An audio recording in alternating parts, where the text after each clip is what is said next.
चलिए शुरू करते हैं। बाहरी आवाज़ों को थोड़ा इग्नोर करेंगे और आज ख़त्म करेंगे भारत की राजभाषा। भारत की जितनी भी राजभाषा से बनने वाले प्रश्न होते हैं वो सारे ख़त्म करने की कोशिश करेंगे।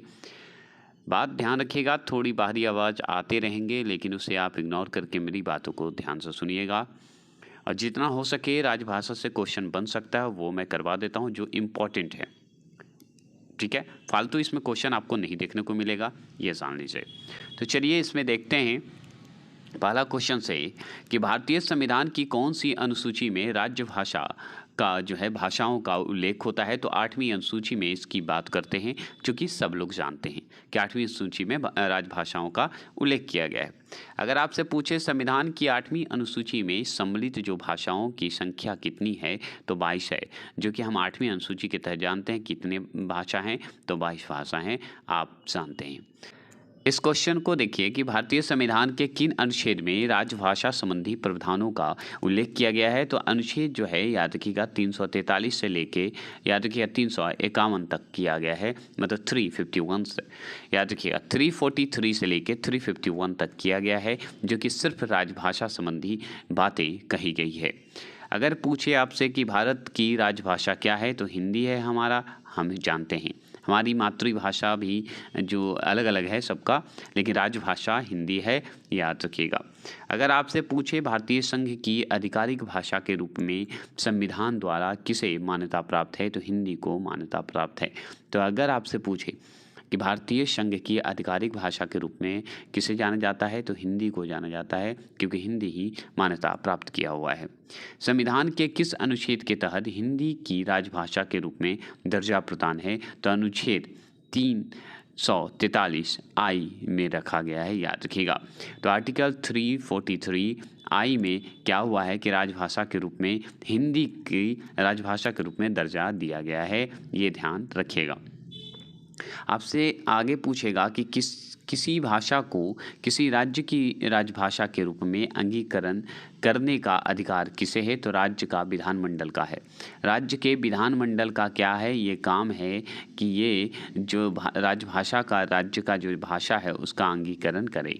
ठीक है, जैसे हम बिहार का मानते हैं, हिंदी और उर्दू दोनों मानते हैं, उसी तरह याद रखिएगा राज्य का विधानमंडल का काम है।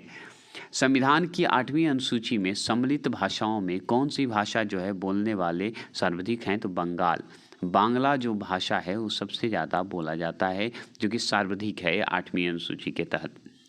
अगर आपसे पूछे तो संविधान की 8वीं अनुसूची में सूचीबद्ध कौन सी एक जो है किसी राज्य की राजभाषा है, तो उर्दू जो है राज्य की राजभाषा है, जो कि आप बताइएगा 8वीं अनुसूची में जोड़ा गया है।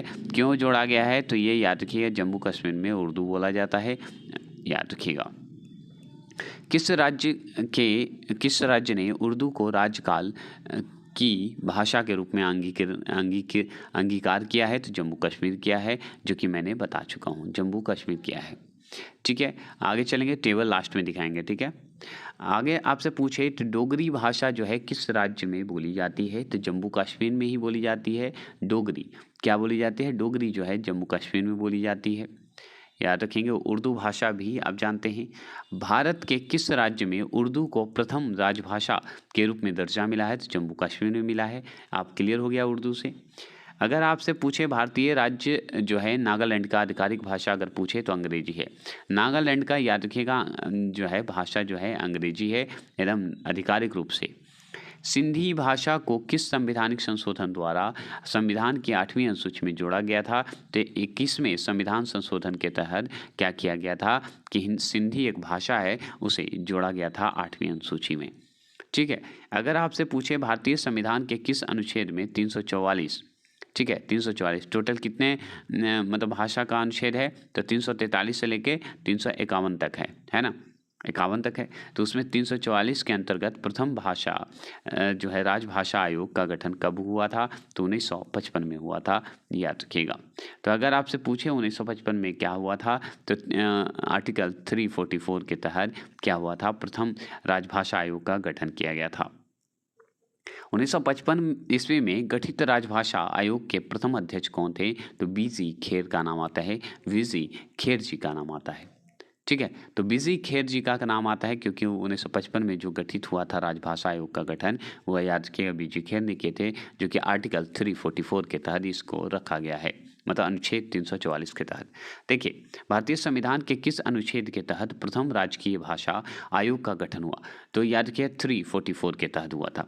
देख रहे हैं, क्वेश्चन को किसी भी एंगल से घुमाएगा तो आपको क्लियर होगा। ये सारा इस बुक में यही खासियत है कि सारे क्वेश्चन को तोड़ मरोड़ कर आपके सामने पेश करता है। जैसे देखिए, तो इसमें खासियत क्या है कि देखिए 344 की बात करते हैं तो इसमें भी 344 की बात करता है, लेकिन याद रखिए राजभाषा है, यहाँ पे राजकीय भाषा है, तो बस एक ही तो है, राजभाषा कहिए या राजकीय भाषा कहिए। तो याद रखिए तीनों का आर्टिकल क्या है, 344 है, मतलब राजभाषा भी लिख देगा तो भी 344 आर्टिकल में आएगा, और अगर राजकीय भाषा बोल दे या राजभाषा बोल दे तो 344 में ही आएगा। दोनों का एक ही हुआ ना मतलब। तो याद रखिएगा किसी भी एंगल से घुमाएगा तो आप दिक्कत नहीं करेगा ना। आगे पूछेगा किस भाषा को संविधान की 8वीं सूची में शामिल नहीं किया गया है जबकि वह एक राज्य का राजकीय भाषा माना जाता है? तो याद रखिएगा आधिकारिक रूप से भाषा इंग्लैंड का है, हम जानते हैं अंग्रेजी, लेकिन अंग्रेजी जो है राजकीय भाषा है, लेकिन आपको आधिकारिक रूप से इसे 8वीं अनुसूची में नहीं रखा गया है, याद रखिएगा। अगर आपसे पूछे किस संवैधानिक संशोधन द्वारा भारतीय संविधान की 8वीं अनुसूची में बोडो, डोगरी, संथाली, डोगरी कहाँ जम्मू कश्मीर में बोली जाती है ना, तो बोडो, डोगरी, संथाली और मैथिली भाषा का समावेश जो है किया गया है किसमें, तो 92 में संविधान संशोधन में किया गया है। मतलब 92 में संविधान संशोधन में क्या कौन कौन से भाषा जोड़े गए हैं 8वीं सूची में, तो बोडो, डोगरी, संथाल और मैथिली 4 जोड़े गए हैं, याद रखिएगा। बोडो, डोगरी, संथाल और मैथिली, याद रखिएगा। संविधान संशोधन पूछे तो 92वां संविधान संशोधन के तहत किसमें जोड़ा गया है, तो 8वीं अनुसूची में जोड़ा गया है। बस ऐसे ही याद रखेंगे। अगर आपसे पूछे तो संविधान के किस अनुच्छेद में यह व्यवस्था किया गया है कि प्रत्येक राज्य शिक्षा के प्राथमिक स्तर पर मातृभाषा में शिक्षा की पर्याप्त सुविधाओं को उपलब्ध कराने का प्रयास करेगा, तो आर्टिकल 350 ए में किया गया है। मतलब अनुच्छेद 350 में क्या कहा गया है कि मातृभाषा के आधार पर शिक्षा प्राप्त की जाएगी, जो कि अनुच्छेद 350 में ए में चर्चा किया गया है। तो ये डायरेक्ट क्वेश्चन पूछता है।